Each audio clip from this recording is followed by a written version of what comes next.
malam Bapak Ibu yang dikasihi oleh Tuhan. Selamat berjumpa kembali dalam acara Night Call GPIB bersama saya Pendeta Stephen, Pendeta Jemaat GPIB Taman Sari Salatiga yang ditempatkan di Pos Pelkes Kalimangli dan Pos Pelkes Kembang Sari.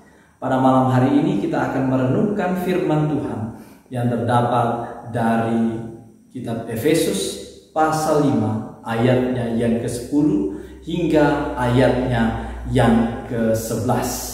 Sebelum kita membaca dan merenungkan firman Tuhan itu, mari kita bersatu di dalam doa. Kita berdoa. Puji syukur kami naikkan ke hadapan kekudusan-Mu ya Tuhan, atas penyertaan dan berkat yang Tuhan berikan bagi kami di sepanjang aktivitas kami dari pagi hingga saat ini. Di malam hari ini, sebelum kami beristirahat, kami mau membaca dan merenungkan firman-Mu, supaya kami diteguhkan dan diajarkan oleh firman-Mu, supaya nantinya juga firman-Mu itu dapat kami praktikkan dalam kehidupan beriman kami hari lepas hari. Kami mohon hikmat daripada-Mu ya Tuhan, di dalam nama Tuhan Yesus firman yang hidup kami berdoa. Amin. Efesus pasal 5 ayatnya yang ke-10 hingga ayatnya yang ke-11, firman Tuhan menyatakan, "Dan ujilah apa yang berkenan kepada Tuhan. Janganlah turut mengambil bagian dalam perbuatan-perbuatan kegelapan yang tidak berbuahkan apa-apa, tetapi sebaliknya, telanjangilah perbuatan-perbuatan itu."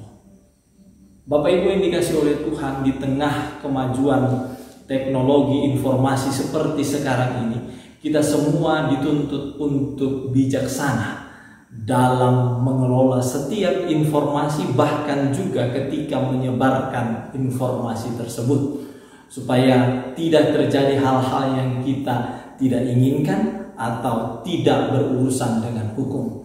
Sebab beberapa hari terakhir ini kita bisa melihat bahkan sekelas profesor yang juga mantan Wamenkumham sebelumnya, periode presiden sebelumnya, juga melakukan kesalahan ketika mengelola atau memberikan informasi. Nah, dari sini kita juga diajak untuk selalu menjadi orang yang bijaksana.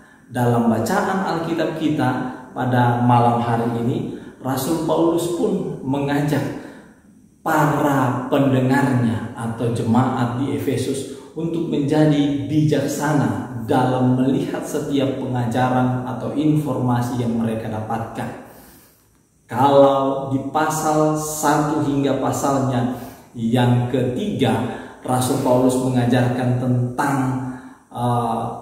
ortodoksi atau ajaran yang benar yang seharusnya. Pada pasal 4 hingga pasalnya yang ke-6, Rasul Paulus mengajarkan tentang bagaimana praktek hidup atau ortopraksis, supaya apa yang mereka yakini itu sesuai dengan apa yang mereka lakukan. Dan kalau kita baca di ayatnya yang ke-9, bacaan pagi tadi, kita diajak itu untuk melihat atau memperhatikan buah dari ajaran yang benar itu.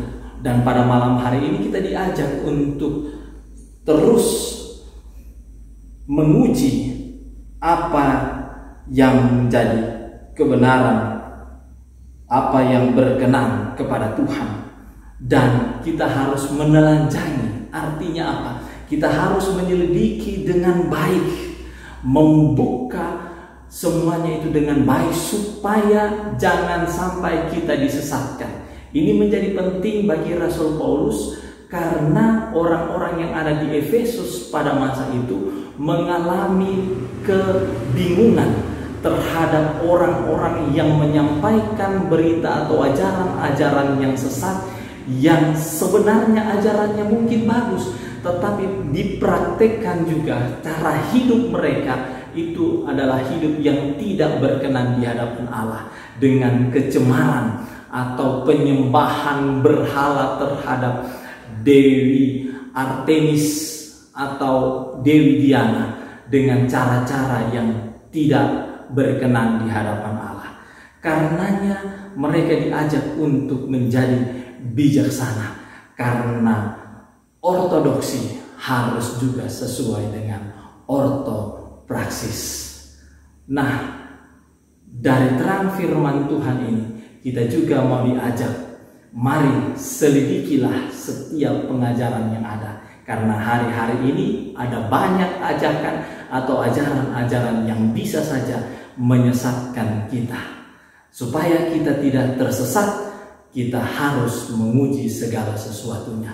Dan untuk itu, filternya adalah kita memperlengkapi diri dengan ajaran yang benar, supaya kita tidak menjadi sesat.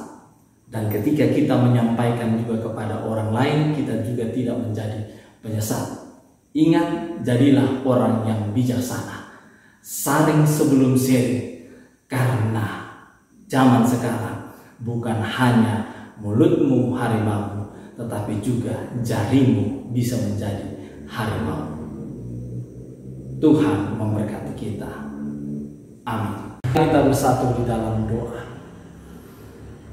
Kami bersyukur kepadamu ya Tuhan Allah Bapa kami dalam kerajaan surga, untuk firman yang boleh kami baca dan renungkan, mengingatkan kepada kami untuk menjadi pribadi yang bijaksana dalam mengelola setiap informasi yang kami dapati dan yang kami bagikan kepada orang lain, supaya kami tidak melakukan hal-hal yang dapat mencemarkan namamu, supaya setiap ajaran yang baik dapat kami aplikasikan juga dalam tindakan yang baik yang berkenan di hadapan-Mu ya Tuhan.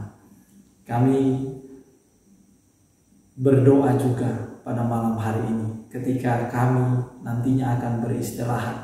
Kami mohon Tuhan yang menjaga dan melindungi kami dalam istirahat malam kami, supaya kami dapat beristirahat dengan nyenyak dan besok kami bangun kembali dengan kesehatan, kekuatan yang baru yang asalnya daripada Tuhan. Kami menyerahkan kehidupan kami sepenuhnya ke dalam tangan pengasihan-Mu ya Bapa, di dalam nama Tuhan Yesus, Juru Selamat dan Penebus hidup kami. Amin. Bapak Ibu yang dikasihi oleh Tuhan, selamat menjadi pribadi yang bijaksana. Ingat, saring sebelum sharing. Tuhan Yesus memberkati kita.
Husada Surabaya membuka penerimaan mahasiswa baru tahun ajaran 2023 sampai 2024.